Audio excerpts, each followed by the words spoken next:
আসসালামু আলাইকুম বন্ধুরা, আমি মোহাম্মদ রবিউল ইসলাম আছি আপনাদের সাথে। ষড়ঋতুর দেশ বাংলাদেশ। এদেশে প্রতি 2 মাস অন্তর প্রকৃতি তার রূপ বদলায়। পর্যায়ক্রমে ঋতু আসে, ঋতু যায়। পরিবেশের বিভিন্ন রূপ পরিবর্তন হয়। এখন বর্ষাকালের খুব কাছাকাছি, বা এখন জ্যৈষ্ঠ মাসের শেষ দিকে বর্ষা হচ্ছে নিয়মিত। বর্ষার পাশাপাশি এই যে বাংলার প্রকৃতি, বাংলার রূপ, সুন্দর সবুজ সমারোহে ভরপুর। দেখেন বাংলার যে রূপ সে আর ধরা পড়ছে। এখানে এক এক সময় এক এক ফসল এক এক ঋতুতে হয়।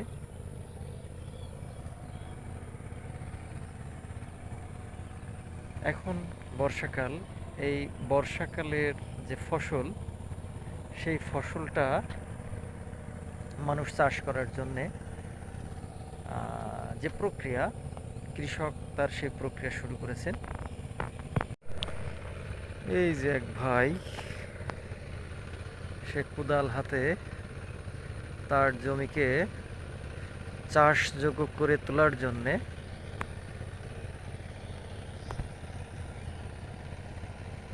সে তার জমিকে উপযুক্ত পরিবেশ করে দিচ্ছে। এই যে জমি চাষ হচ্ছে, মাঠের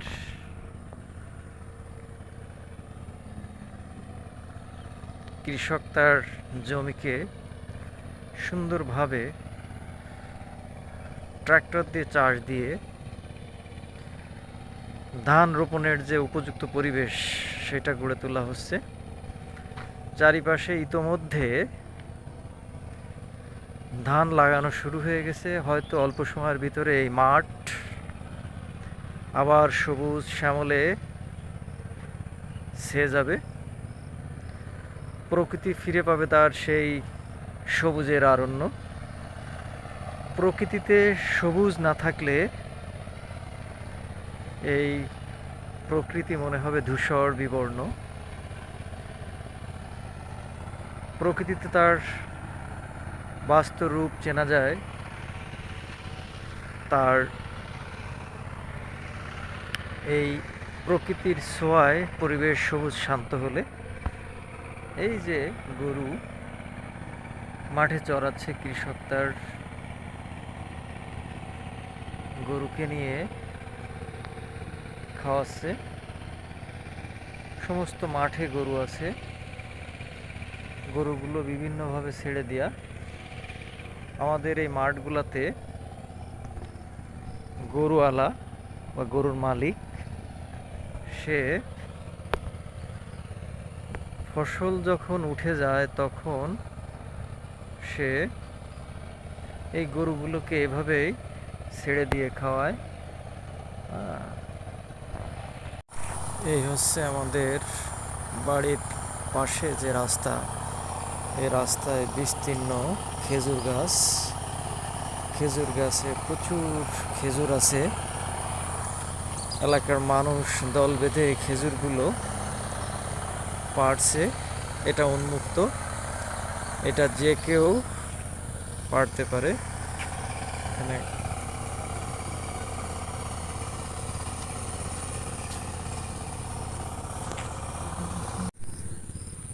বন্ধুরা,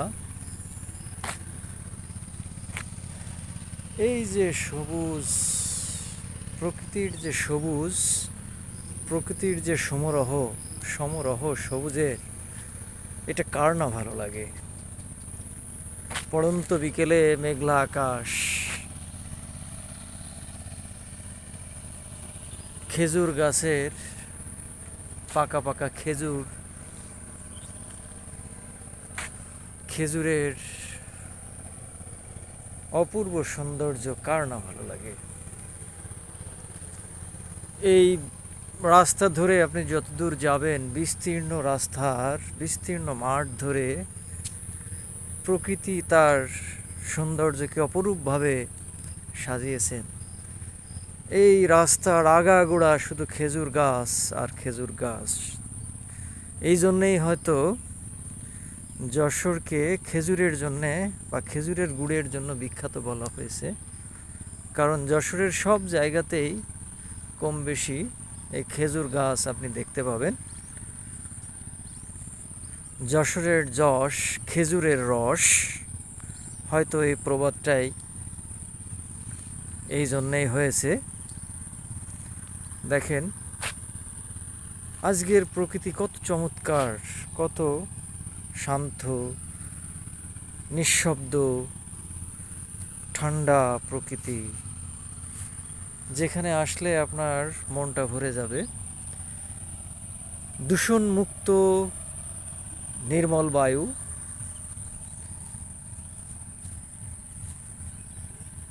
আপনি এখানে উপলব্ধি করতে পারবেন। তাই আসুন